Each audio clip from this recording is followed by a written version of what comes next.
início agora a mais um vídeo sobre a obra O Consolador de Francisco Cândido Xavier pelo Espírito Emmanuel. E hoje nós vamos terminar um item muito importante, que é o item sobre Jesus, na parte que estuda o Evangelho nessa obra. Temos aqui conosco o Wagner Floriano, que vai nos ajudar com as respostas. Tudo bem, Wagner? Olá, Elisângela, tudo bem? Deus nos abençoe. Lembrando que os estudos sobre Jesus não se resumem a estas perguntas e respostas, não é? É sempre um convite para nós todos podermos estudar cada vez mais. Sem dúvida. Vamos começar com a pergunta 288, que diz assim, ela começa com uma afirmativa. Meu pai e eu somos um. Poderíamos receber mais algum esclarecimento sobre essa afirmativa do Cristo? Emmanuel fala para nós que a afirmativa de Jesus é em virtude da perfeita sintonia, vamos dizer assim, que existia entre ele e o Pai. E em várias outras oportunidades, ele referendou esta frase, não é? Quando ele diz, eu vim para fazer a vontade do meu Pai que está nos céus. E quão pressa tenho que esta vontade seja cumprida, não é? Lá no Livro dos Espíritos, na pergunta 625, Kardec pergunta aos Espíritos qual o maior exemplo que nós podemos ter na Terra. E eles dizem, resumidamente, Jesus. Não existe outra referência tão sublime quanto Jesus aqui para nós. Ótimo. A pergunta 289 continua dizendo assim, são muitos os espíritos em evolução na Terra ou nas esferas mais próximas que já viram o Cristo experimentando a glória da sua presença divina? Nós vemos aqui vamos pensar assim sobre um grande vulto espiritualmente falando. Não estamos falando de matéria, espiritualmente falando.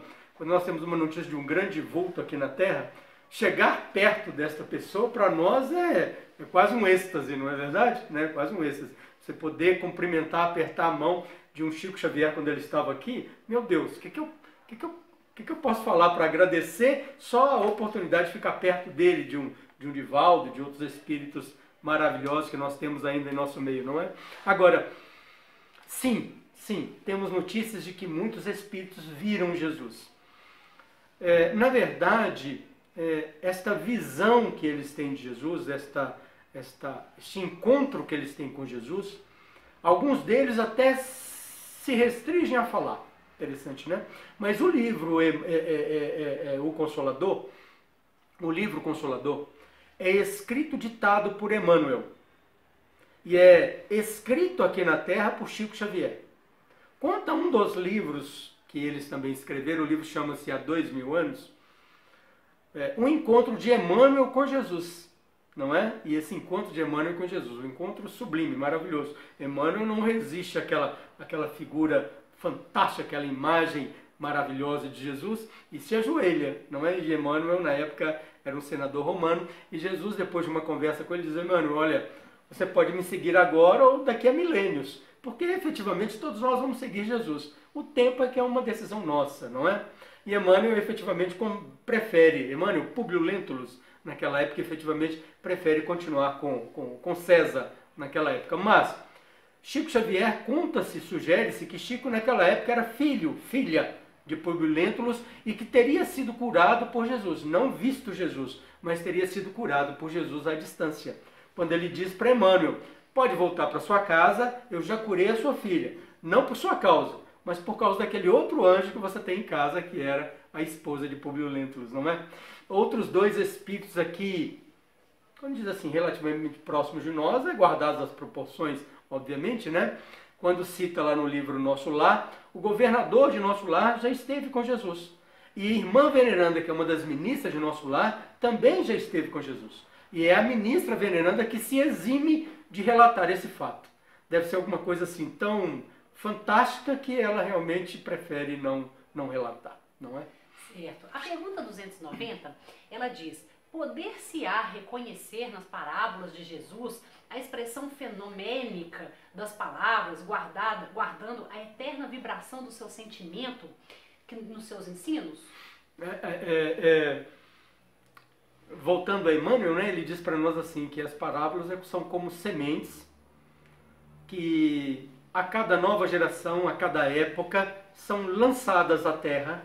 E quanto mais evoluídos nós somos, quanto mais espiritualizados nós ficamos, mais profundamente conseguimos conhecê-las. E esta profundidade que chegamos às parábolas, elas são como para nós, como árvores frutíferas.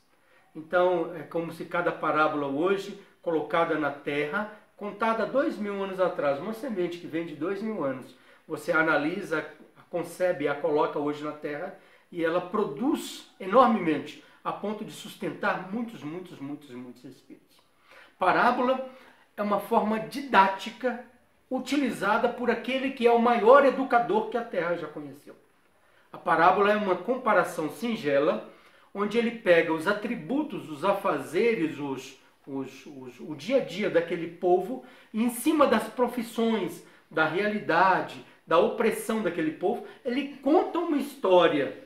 E essa história traz sempre um cunho de grandiosidade, de espiritualidade, que é absolutamente maravilhoso. Isso é que seria a expressão fenomênica? Fenomênica, sim, porque ela se torna grandiosa hoje, e nas próximas reencarnações, quando nós viermos aqui nas próximas reencarnações, vamos ler ainda essas parábolas, e com a graça de Deus evoluindo, vamos enxergar cada vez mais e mais fatores de conhecimento em todas elas. Então, há 10, 20 anos atrás, nós líamos uma parábola de Jesus, a parábola do filho pródigo. Tínhamos ali uma leitura, uma interpretação. Hoje se lê, puxa, como isso é profundo.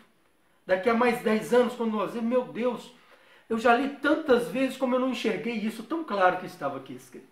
Mas isto funciona para as parábolas de Jesus e funciona muito bem para outras leituras que fazemos. Você lê um livro hoje, ele é de uma maneira. Você passa um ano de crescimento, de evolução, lê novamente, ele se descortina sobre outro critério totalmente novo para nós. Wagner, para a gente fechar aí esse estudo sobre Jesus, pelo menos aqui segundo o Consolador, né? A pergunta 291 diz assim: como interpretar o anticristo? Suas palavras são bem colocadas no sentido de encerrar as perguntas aqui do livro, não é? Estudar Jesus, nós vamos gastar muito tempo ainda, nós vamos aproveitar muito tempo ainda estudando, né? O anticristo é uma figura imaginária, não é? Alguém, alguma potência, né? Grande, uma potência grande, não, é um pleonasmo, é uma potência de força, de energia, que é contrário a Jesus, né? Não existe, isso não existe. O que existe efetivamente, nós temos que considerar, é que Jesus e sua plede de espíritos, bem como aqueles de nós que nos dedicamos aos estudos e que queremos efetivamente seguir Jesus, estamos tentando fazer o certo. Existem alguns irmãos ainda que infelizmente não acordaram para esse processo.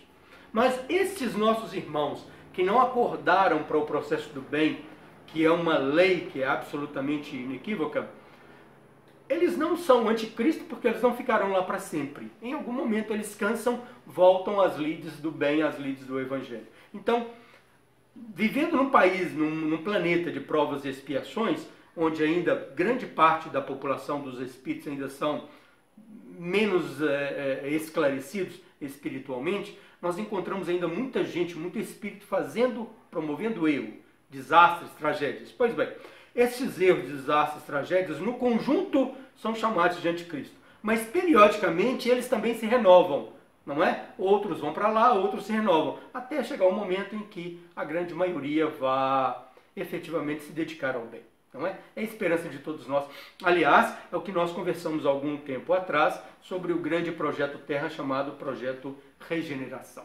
Não é verdade? Isso mesmo. Muitíssimo obrigada, viu, Wagner? Nós agradecemos a oportunidade, agradecemos a paciência, o carinho de todos vocês. Que Deus nos abençoe. E assim, então, nós encerramos a parte que se refere a Jesus. Nós vamos começar no nosso próximo estudo, nosso próximo vídeo, a falar das religiões. Não perca. Muito obrigada e até lá.